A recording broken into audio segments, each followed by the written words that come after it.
Very, very, very important type of mean person that I want you guys to pick out of your life right now.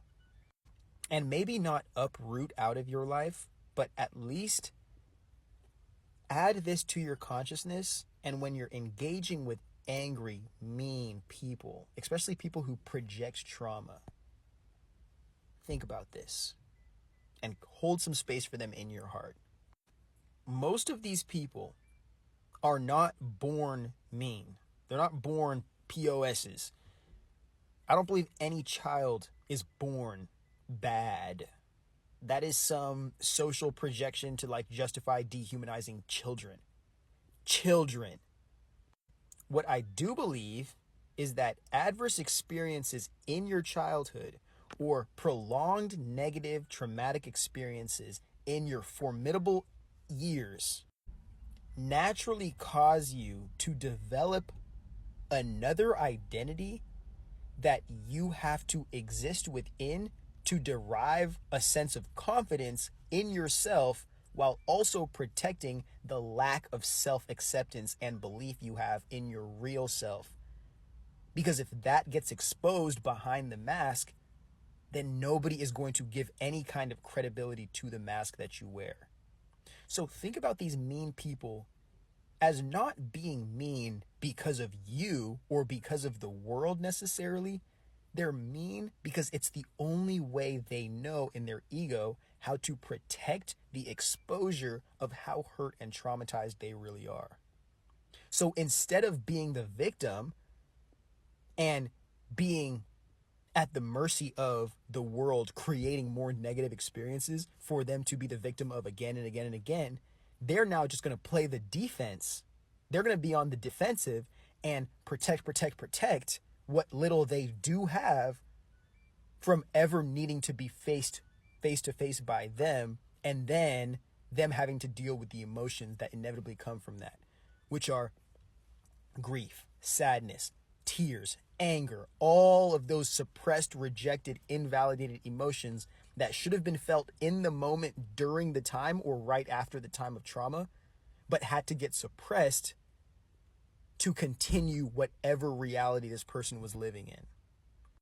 And over time, that resentment, because you can't stuff down emotions. You have to feel them in the moment, and then your body accepts them and releases them. When you suppress, it's literally like planting negative seeds within you. And one thing in my research of stress and like how the body is just really like this really divine tool, I'm understanding that the body, even when you don't release stress and you don't emotionally regulate properly, the body tenses up. The face even tenses up, the muscles, the skin, everything just gets so tight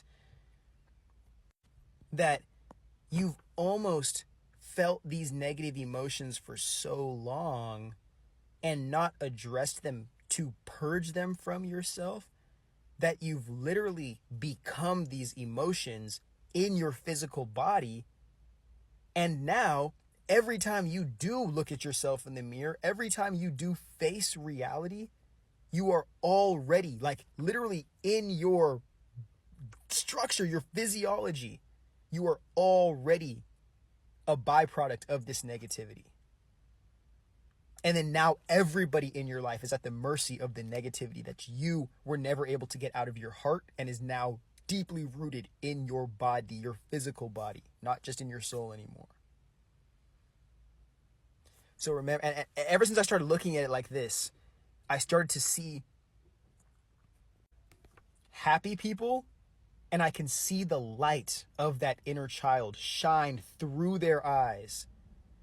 I've seen angry people, I've seen abusive people, and I've seen I can't even call it like a devil anymore, but you can see a child that is angry and that is underserved and that needs help and is crying on the inside behind those eyes. If you can see anything. Some of these people you just see straight black, and that's the scariest shit I've ever even had to endure.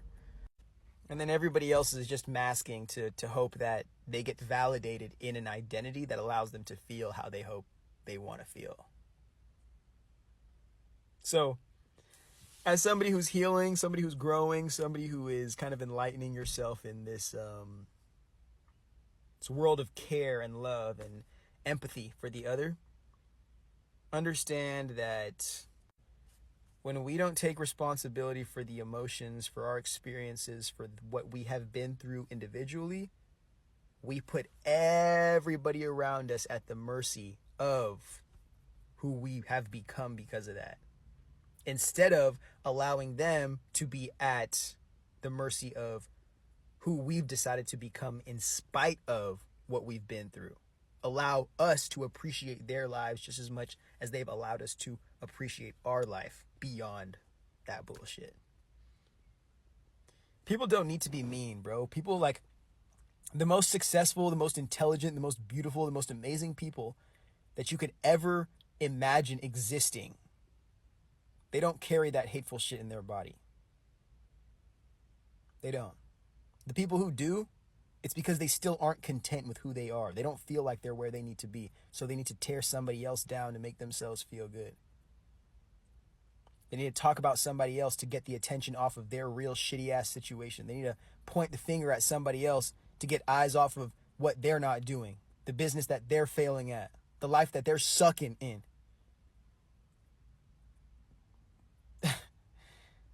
Good people are happy people. And what's even crazier is that there's some very, very, very, very, very, very traumatized people who still continue to not only seek the light, but be the light in their lives. Continue to have hope, create hope, and inspire other people to believe in hope that exists within them, in spite of everything that they've been through.